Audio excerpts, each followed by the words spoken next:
We are Onyx Imaging. We are the highest rated and most reviewed printer service center in Oklahoma.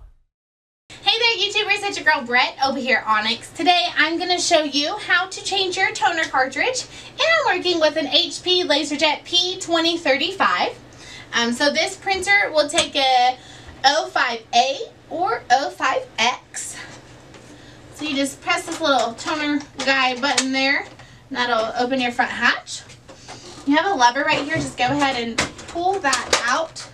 Put your old toner to the side while you unbox your new one. You don't want to get them all mixed up. And then you'll just follow the guides on each side.